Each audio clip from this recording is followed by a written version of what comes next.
Today we look at Job 5, 6, and 7. Chapter 5 is the second half of Eliphaz's first comment to Job. And, it's Eliphaz the Temanite. And just as a little, I always think of the terminite, but that's not what it is, Anyway, he starts this chapter with, call now. Is there anyone who will answer you? To which of the holy ones will you appeal? He's saying, well, cry out to God, cry out to which holy one are you going to cry out to? And it's, I like, to which of the holy ones will you turn? So, there is only one holy one, correct? God. And he comes in three parts, Father, Son, and Holy Spirit, but, we don't, you don't pray to Baal, you don't pray to, whatever, you don't pray to your neighbor. The only holy one to call to is God himself. And so the question to me is, is he trying to lead him away from God? Is he trying to, put some doubt into, I don't know. But anyway, he says, vexation kills the fool. I've seen fools take root, but suddenly I curse their dwelling. Their children far from, and I don't see where there's comfort in what Eliphaz is saying here. And then verse 8, he says, as for me, I would seek God, and to God I would commit my cause. So commit your cause, admit your guilt, admit your whatever, and he does great things and is unsearchable, marvelous things without number. And then, he goes on in these next few verses to talk about the blessings from God, giving rain to the earth, sends waters on the fields, gives lifts up those who are mourning, and frustrates the devices of the crafty, and so, he's saying that, God is good and God takes care of the creation, so as for me, I would seek God, but he had just, asked, well, which of the holy ones are you going to call to? And then verse 17 is, how happy are those whom God reproves? Therefore, they do not despise the discipline of the Almighty. So he's indicating or inferring maybe that Job is afflicted with all of this because of his sin, because of his wrongdoing, because of his turning away from God. God reproves is what it says, and Job, will profess his innocence and everything that way too, But, it's, when you think about Job and all that he had and everything that's gone on, and, in a way, I can understand why these three friends and others would think that he's done something wrong. And we hear that in today's society as well, that God has certainly blessed that person, or, that person, is, not doing what God would have him do. We don't hear that quite so much, but we hear that to some extent, of the blessings. And this was one of the things that was thought of Job, with 10 children and all of the lands and everything that he had, and a very common thing, that wealth, prestige, possessions were all a gift from God because of doing good. It was a reward, so it was very much a society that looked upon God richly blessing all of those. And it can kind of go back to think about Abraham when God says, I will bless you and I will multiply your, but it never ever says, that God is going to curse, that God is going to cause trouble to one who is faithful. And that's what happened with Job, So, but Eliphaz continues to go on. Then in chapters 6 and 7 that we look at today, are Job's response to Eliphaz. And he starts out with, oh, that my vexation were weighed and my calamity laid in the balance, for then it would be heavier than the sand of the sea, and my words have been rash. And my spirits drink their poison. The terrors of God are arrayed against me, And he goes on and he's talking about all of these troubles and everything that way. And then verse 8, oh, that I might have my request, that God would grant my desire, that it would please God to crush me.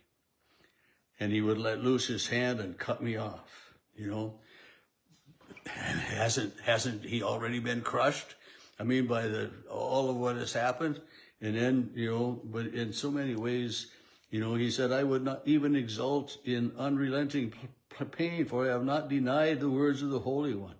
What is my strength that I should wait? And what's my end that I should be patient? You know, in truth, I have no help in me, and any resource is driven from me.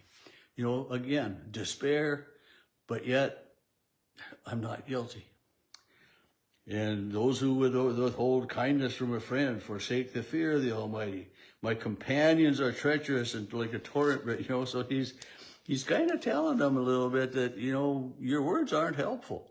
You're trying to point out that I've done wrong, or that, you know, that God is punishing me, you know, and all of that. And it goes on that way. He says, you see my calamity and are afraid, you know, and yeah, I can, you know, when something bad happens to someone else, I mean, we certainly don't want that to happen to us either, you know. And then he says in verse 24, teach me and I will be silent. Make me understand how I have done wrong. Make me understand how I've done wrong. Teach me what I've done wrong, you know. How forceful are honest words, but your reproof, what does it reprove? Do you think you can reprove words or a speech? You know, you even cast lots of, you know, and so he's saying, find out, tell me exactly, show me what I've done wrong. And then in verse 29, he says, turn now, my vindication is at stake. Is there any wrong on my tongue? Can my taste discern calamity? And so, I mean, is there any wrong on my tongue? What have I done wrong? You know, and it's that age-old question, you know, of what have I done wrong? What could I do better? And I mean, we all know and are aware that we sin. We do things wrong. We don't say the right word. We don't have compassion. We don't have grace. You know, there are so many things that we do that are sin. But Job was quite positive that he was okay in God's sight that way. Chapter 7 begins with Job's question, do not human beings have a hard service on earth, and are not their days like the days of a laborer? So he's saying, you know, life is hard, but our life is finite. It will end, you know, just like, you know, the hours of labor are going to be gone. And he said, I am allotted months of emptiness, and the rights of misery are apportioned to me. And, you know, he's just realizing the reality of life and of all of that is. Verse 6, he says, my days are swifter than a weaver's shuttle, and have come to their end without hope. I mean, this is despair, you know. I've come to the end without hope. And it's got to be that way for Job. You think of everything that he's lost and everything that's gone on. And how do you look forward to the future? How do you have a positive outlook on the future? Verse 7, he says, remember that my life is a breath. My eye will never see again the good. You know, I mean, my eye will never again see the good. You know, he's lost everything. He's covered with sores. He's at his wit's end as to why all of this has befallen him. And then in verse 11, he says, I will not restrain my mouth. I will not speak the anguish of my spirit. I will complain the bitterness of my soul. You know, and he says, I loathe my life. I would not live it forever. And then verse 17 echoes, or maybe it's, you know, Psalm 85 is taken from this. What are human beings that you make so much of them, that you set your mind on them? Visit them in the morning, visit them every moment. Will you not look away from me for a while? You know, leave me alone. And so these, I don't know if the words are exact, but very similar to that cry in Psalm 8 that way. And then he ends this speech kind of with verse 20. He said, if I have sinned, what do I do to you, you watcher of humanity? Why have you made me your target? Why have I become a burden to you? Why will you not pardon my transgression and take away my iniquity? So he's asking God, what's going on? Why won't you forgive whatever it might be that I have done? You know, why do you not pardon my transgression and take away my iniquity?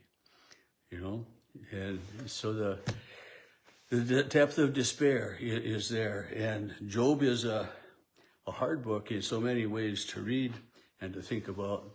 But the reality is that God is always close by, that God isn't inflicting the problems upon our lives. That's a part of life, a part of the sinfulness of the world, and and all of that. And so God, I truly believe that God doesn't inflict punishments upon us, but that He looks at us with grace, mercy, love, and welcoming. That's the God that I believe in and I trust, the God who is faithful in His promises to us.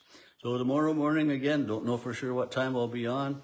Sunday morning, we don't have worship at either church on Sunday morning, but I will have a devotion on Sunday morning again at some point in time as well. So thanks for joining me on our